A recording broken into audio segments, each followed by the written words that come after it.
Saudara sekalian, terima kasih atas kehadirannya sore hari ini. Apa? Kurang keras? Enggak kan? Cukup ya? Terima kasih atas kehadiran di kantor Kemenko Polhukam sore hari ini. Saya ingin menginformasikan bahwa baru saja jam 16.30 saya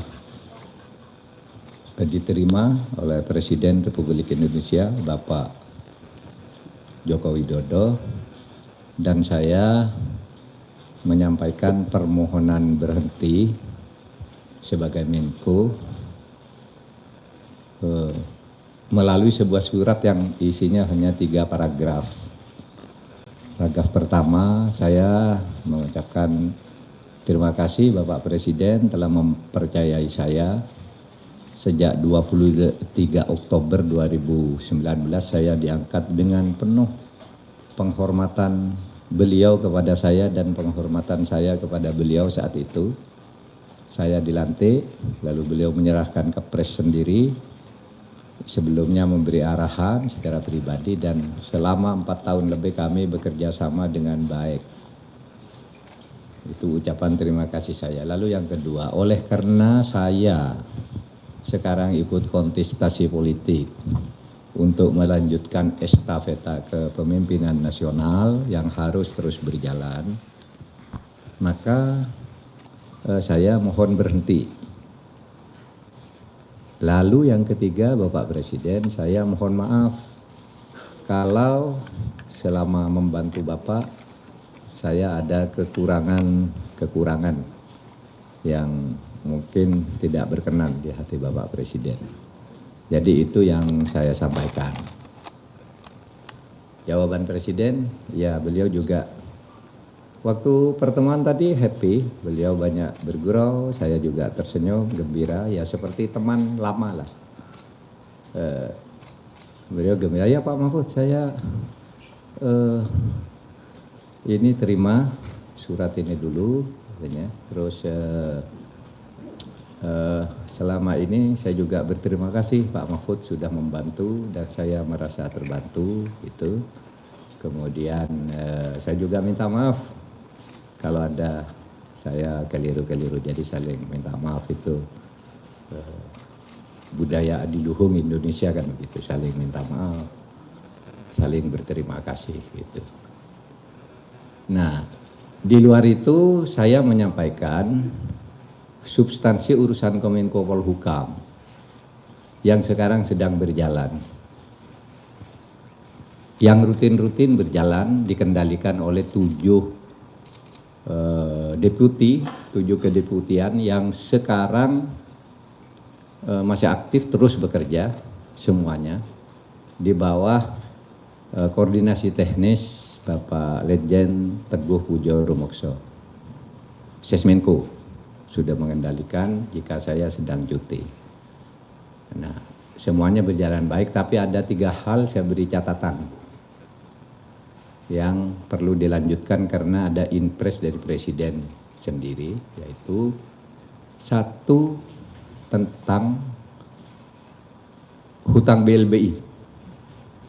Saya katakan Bapak pernah memberi impres kepada kami untuk mulai menagih hutang tunggaan BLBI.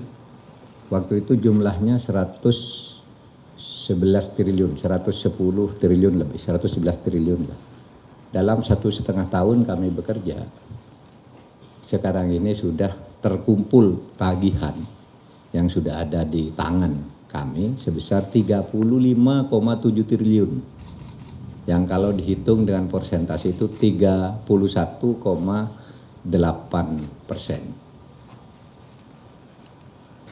Saya katakan Pak Presiden ini tagihannya masih ada karena ada yang masih mengelak, ingin tidak membayar, ada yang mau menawar, ini jumlah hutangnya tidak sebegitu dan seterusnya. Saya katakan ini sudah kami tutup, yang sudah bayar ini udah selesai, yang sisanya tetap harus ditagih Bapak Presiden karena itu berdasar impres. Itu satu yang saya sampaikan tentang dana BLBI. Jadi dana BLBI itu harus kita tagih karena itu orang ngemplang itu terhadap uang negara. Kemudian berikutnya yang saya sampaikan tentang penyelesaian HAM berat di masa lalu yang memfokuskan pada sudut korban. Saya katakan penyelesaian HAM, pelanggaran HAM berat masa lalu ada 12, itu secara hukum sangat sulit, itu biar hukumnya berjalan, nanti dibicarakan oleh pemerintah atau Kemenko Polhukam berikutnya. Tapi yang sudah diselesaikan oleh Kemenko Polhukam atas impres juga, yaitu penyelesaian di luar, penyelesaian non-yudisial, yaitu yang khusus untuk korbannya bukan pelakunya. Saya katakan, Presiden, Perserikatan Bangsa-Bangsa kali ini, saya sudah belasan tahun tidak pernah memuji Indonesia, kali ini berpidato resmi menghargai pemerintah Indonesia yang telah melakukan langkah penyelesaian HAM dari sudut korban. Pelaku masih terus dicari, tapi korbannya disantuni lebih dulu. Itu resmi Dewan HAM PBB menyampaikan pidatonya, memberi penghargaan kepada Presiden Jokowi dari Republik Indonesia yang telah melangkah maju dalam penyelesaian HAM. Bahkan dalam 3 kali sidang HAM berturut-turut selama 3 tahun, waktu saya jadi Menko Polhukam, itu Indonesia tidak pernah disebut lagi oleh Dewan HAM PBB sebagai negara yang bermasalah. Sebelumnya selalu disebut. Nah, waktu saya mulai tahun 2020, 2021, 2002 tidak disebut Indonesia punya catatan ini, tidak ada. Jadi yang banyak hoax di Indonesia itu rusak HAM, saya datang ke sini ke markas PBB tidak ada catatan. 3 tahun terakhir. Dulu selalu disebut yang mengalami kemajuan negara ini, yang melamai kemunduran negara ini, Indonesia selalu disebut di kemunduran. Sekarang sudah tidak disebut. Saya sampaikan itu sebagai laporan. Dari sudut internasional, kalau kita sendiri kan masih banyak diskusi lah, ini kurang ya biasa, tapi dunia internasional tidak ada, saya sudah datang ke PBB. Lalu yang ketiga yang saya sampaikan kepada Presiden yang sekarang sedang berjalan adalah RUU Mahkamah Konstitusi yang atas inisiatif DPR mau direvisi lagi. Saya katakan kepada Bapak Presiden saya tidak setuju dan saya menghentikan pembahasan itu karena aturan peralihannya itu tidak adil bagi hakim yang ada sekarang. Sehingga saya katakan ya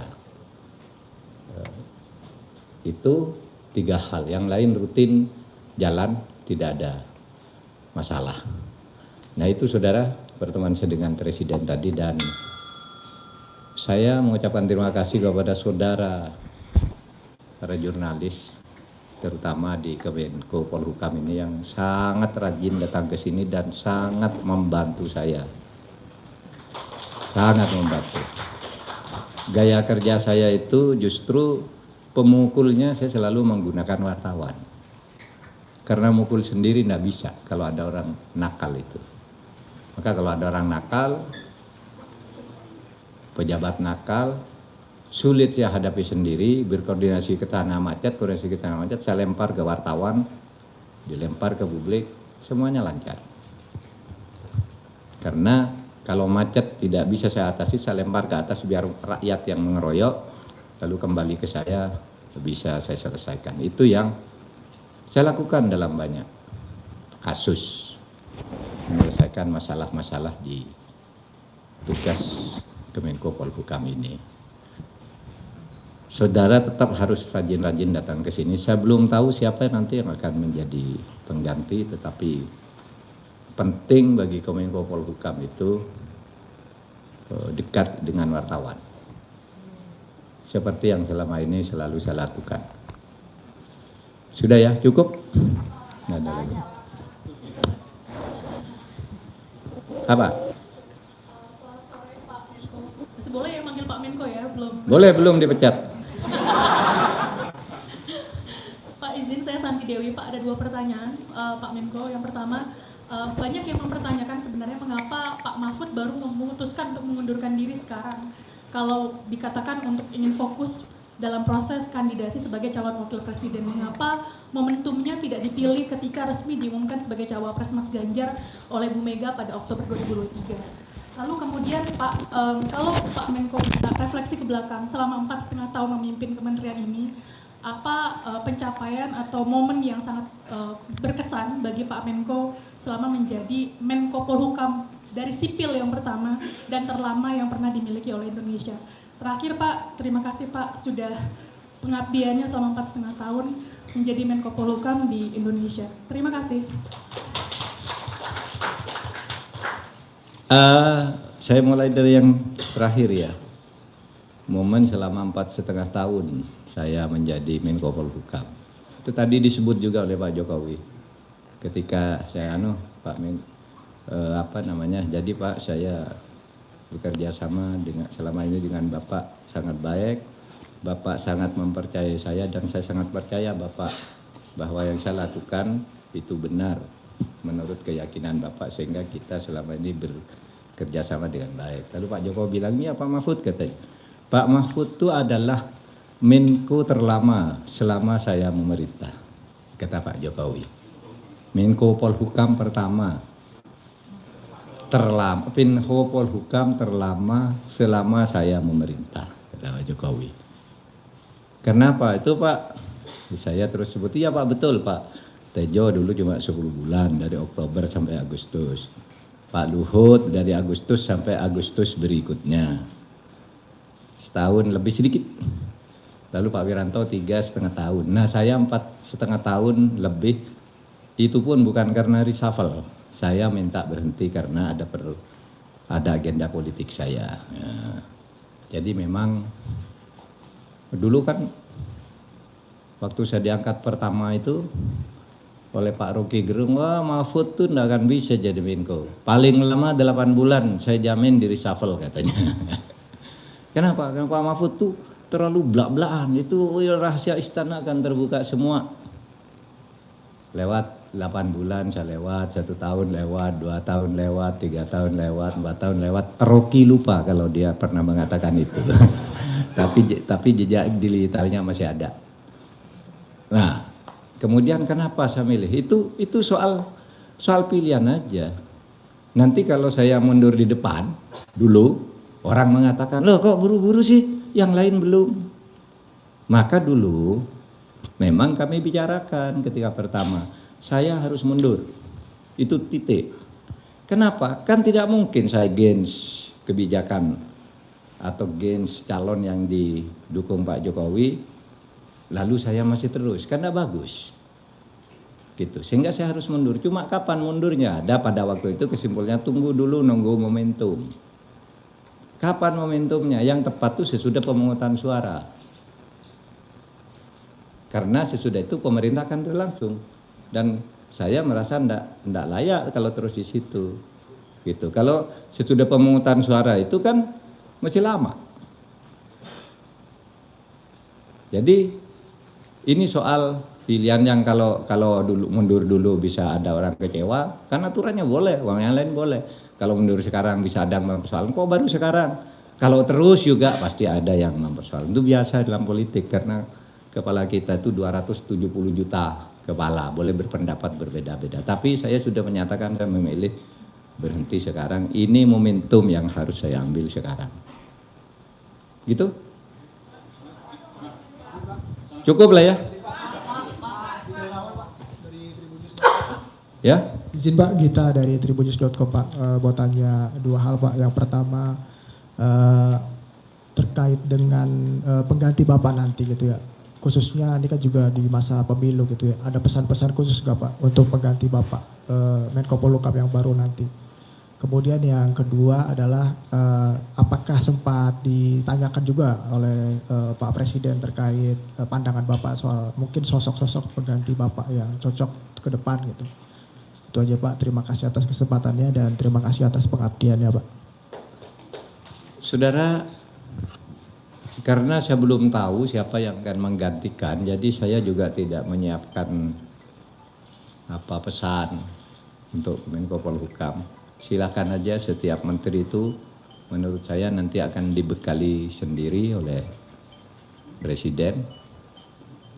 Karena waktu saya dulu jadi Menko juga dibekali, ketika saya jadi PLT Menpan RB selama 2 bulan juga dibekali, ketika jadi PLT Menkominfo saya juga dibekali. Biar Presiden yang membekali itu semua, kecuali nanti menteri barunya tanya kepada saya tentu akan terbuka dengan senang hati, maksud saya. Tapi kalau siapa-siapa nama yang cocok untuk menggantikan itu sama sekali saya hindari untuk bicara itu. Karena itu sepenuhnya hak prerogatif Presiden. Hak prerogatif itu menyangkut profesionalisme dan menyangkut konstelasi politik yang diinginkan oleh Presiden juga. Jadi saya tidak akan ikut campur. Besok pun ditanya, seumpama saya bilang tidak tahu siapa yang cocok. Gitu? Cukup ya? Dian? Hah? Nggak ada yang nggak bisa dilaksanakan. Kan relatif semua berjalan. Ada yang sedang berjalan, ada yang sudah selesai gitu. Saya happy aja tuh 4 tahun. Nggak ada yang, wah saya gagal di sini, gagal di sini. Nggak. Pak, saya Dian dari Harian Kompas. Izin Pak, ada 2 pertanyaan. Yang pertama, apakah tadi Bapak juga sempat menyampaikan terkait pemilu Pak? Karena banyak yang menilai bahwa pemilu yang saat ini sangat tidak netral gitu ya. Dan keberadaan Bapak sebenarnya juga banyak diharapkan oleh sebagian pihak untuk menjaga netralitas tersebut. Kemudian yang kedua, terkait mundurnya Bapak ini banyak juga yang menilai bahwa ini adalah contoh yang baik untuk menghindari konflik kepentingan Pak. Apa yang Bapak harapkan dari kandidat lain yang mungkin masih juga ada konflik kepentingan? Terima kasih Pak. Saya tidak punya harapan tentang kandidat lain.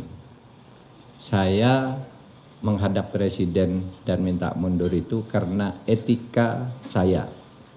Tidak terkait dengan etika menteri-menteri lain. Etika saya itu, saya dulu diangkat dengan penuh penghormatan oleh Presiden. Ini tugas Pak Mahfud ini, lalu ini kepresnya. Tugasnya ini.